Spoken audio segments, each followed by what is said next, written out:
You are cruising down a quiet highway when a muted, boxy 1994 Volvo 850 rumbles up behind you. It looks like a relic your grandfather drove to the grocery store, complete with faded paint and a humdrum engine note. You downshift your modern sports car, ready to leave the relic in your rearview mirror. But when you punch the throttle, the gap doesn't grow. The nondescript sedan shadows your every move, accelerating with a clinical precision that defies every assumption you were conditioned to make about performance. How does a machine masquerading as a discarded antique turn into a predator that embarrasses modern engineering on purpose? The most dangerous car is the one built to hide its own capability. You might assume that any car looking like it belongs in a scrapyard is just neglected, rusty, or falling apart. That is the common trap. People often equate a lack of flashiness with a lack of speed. The reality is that true sleeper vehicles are the result of calculated, deliberate engineering projects that have very little to do with decay. Unlike the loud, attention-grabbing builds you see at car shows, these machines are built on a philosophy of total visual restraint.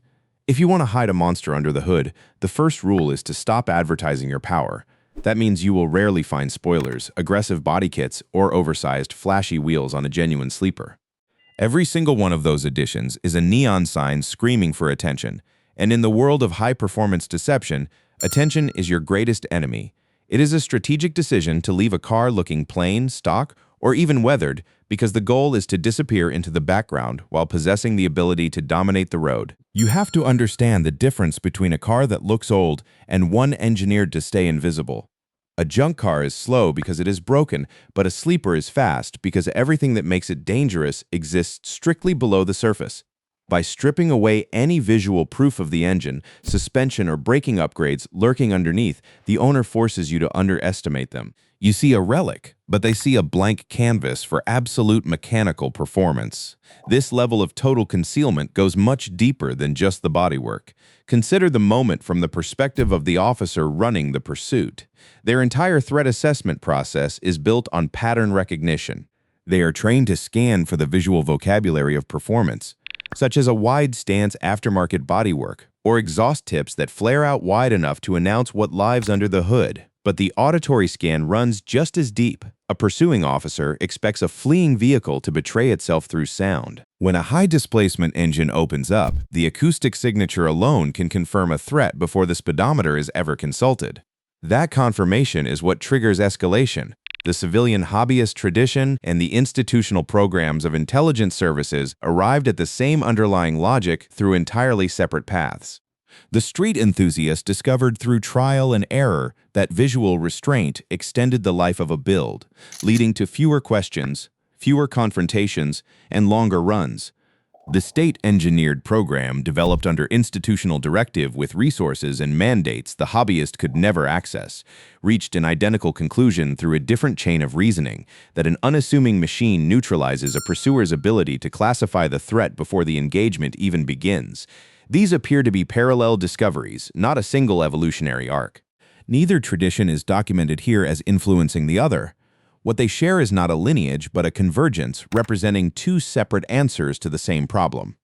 When a vehicle produces no acoustic confirmation of its capability, the officer's assessment stalls.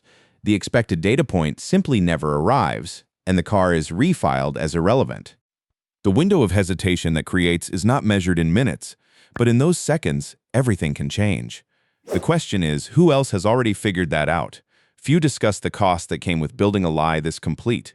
Installing a fake clutch pedal and a false manual gear shifter inside the GAZ-23 Volga was an engineering flourish that created a persistent institutional problem the moment the car left the fabrication floor. Some accounts suggest that drivers assigned to that vehicle had to be trained not merely to operate it, but to perform in it. The automatic transmission handled the mechanical reality, while the driver was expected to work the false shifter convincingly enough to satisfy any observer with a line of sight into the cabin. That is an additional cognitive load layered on top of an already high-stress operational role. The driver had to maintain the theater of manual operation while managing an actual covert mission. Any lapse in the performance of that choreography risked collapsing the entire deception from the inside. The maintenance dimension compounded this further. Any technician unfamiliar with the vehicle's configuration who encountered that cockpit faced a potential interpretive trap. The false interface could cause a maintenance crew to misdiagnose the drivetrain, potentially grounding the vehicle over a phantom problem or clearing it for an operation while missing a real one. Every deliberate falsehood built into a system requires a parallel system of knowledge to manage it safely. This is what separates a modification from a strategy. Modifications add capability, but a fully committed deception architecture adds liability at every layer.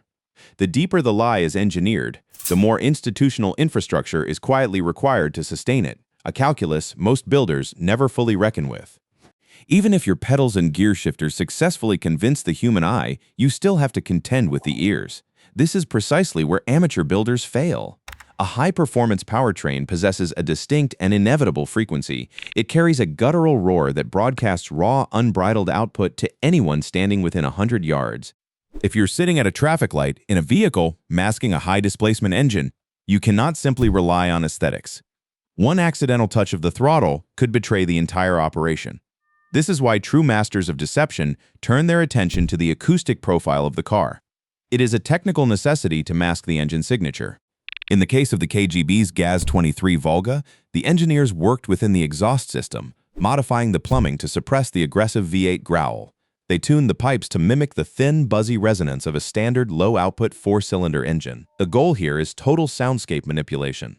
By neutralizing the auditory feedback, the vehicle ceases to be a performance machine in the minds of those nearby. It becomes invisible. While you might be looking for visual cues like spoilers or oversized wheels to spot a fast car, sometimes the truth is hidden in the silence. The most dangerous car is the one you never see coming.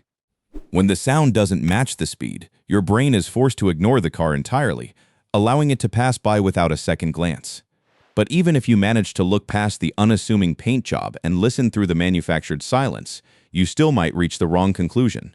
The deception doesn't stop at the exhaust pipes. It follows you inside the cabin. Imagine you're a bystander watching a vehicle pull away from a stop. You see the driver's hand move to the floor-mounted shifter, and you hear the engine revs drop and rise. To your eyes, the car is shifting through the gears, just like every other standard manual transmission model from that era. Your brain registers the familiar choreography, and you categorize the vehicle as entirely normal. That is exactly what the engineers intended.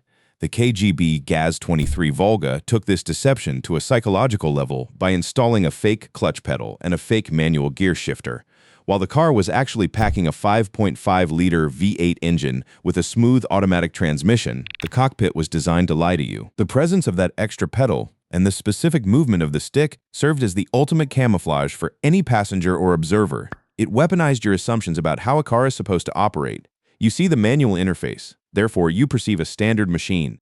This subtle layer of fakery creates a cognitive anchor that keeps the true identity of the car buried deep beneath the surface.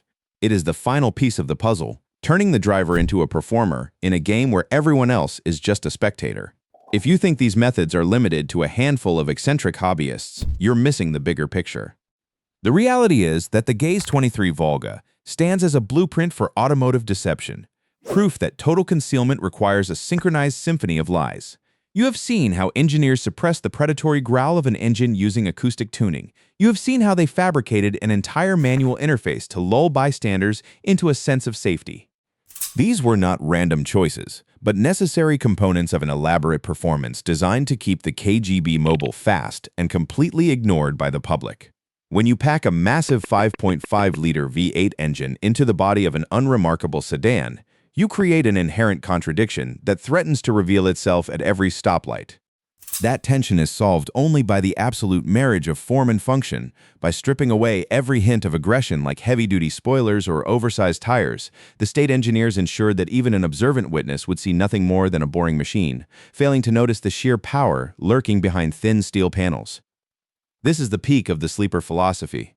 High performance is not merely about reaching a destination. It is about reaching your target without leaving a narrative trail. The most dangerous car is the one you never see coming. It is a machine that relies on your own brain to lie to you, making the invisible force of absolute power the most effective weapon in the garage. Yet the secret lives of these shadow machines ended with the fall of the mid-century regimes.